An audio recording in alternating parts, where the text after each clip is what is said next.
Hello students, myself Monika Bhalla.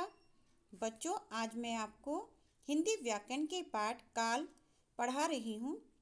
काल किसे कहते हैं?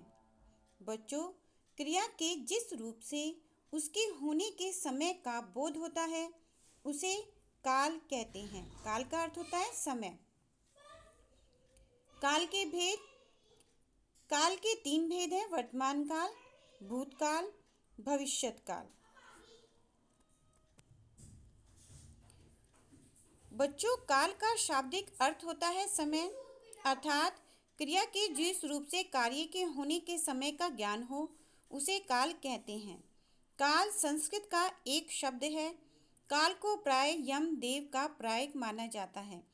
समय के आधार पर हिंदी में काल 3 प्रकार के होते हैं: वर्तमान काल, भूतकाल और भविष्यत काल। काल की परिभाषा। बच्चों, काल की परिभाषा इस प्रकार है: क्रिया के जिस रूप से उसके होने के समय का बोध होता है उसे काल कहा जाता है। काल का शाब्दिक अर्थ होता है समय, अर्थात क्रिया के उस रूपांतर को काल कहा जाता है जिससे उस कार्य के होने का समय और उसकी पूर्ण अथवा अपूर्ण अवस्था का ज्ञान होता है। काल के उदाहरण: वह बालक जाता है, तो जाता है वर्तमान काल है। माताजी प्रतिदिन दवाइयाँ लेने जाती थी तो यहाँ पर भूतकाल है। राधा कल मथुरा जाएगी भविष्यत काल।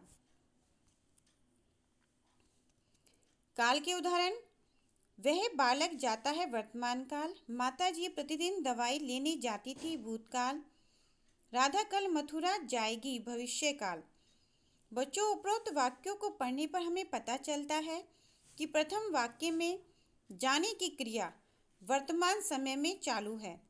दूसरे वाक्य को पढ़ने से मालूम पड़ता है कि जाने की क्रिया बीते हुए समय भूतकाल में हो चुकी है। और तीसरे वाक्य में प्रतीत होता है कि जाने की क्रिया आने वाले समय भविष्य में होगी। इस आधार पर काल मुख्यतः 3 होते हैं: वर्तमान काल अभी जो चल रहा है, भूतकाल बीता हुआ और भविष्य आने वाला। वर्तमान काल के भेद। समय के आधार पर काल के हिंदी व्याकरण में 3 भेद होते हैं: वर्तमान काल, भूतकाल और भविष्यत काल। इसी प्रकार अंग्रेजी भाषा में भी काल अर्थात टेंस के 3 ही भेद होते हैं: प्रेजेंट, पास्ट एंड फ्यूचर। जबकि संस्कृत व्याकरण में काल विभाजन लकार के आधार पर होता है, अर्थात वाक्यों में क्रियाओं का समय बताने के लिए 10 लकारों का प्रयोग होता है: वर्तमान काल, भूतकाल और भविष्यत काल। वर्तमान काल किसे कहते हैं? जो समय चल रहा है उसे वर्तमान काल कहते हैं। दूसरे शब्दों में क्रिया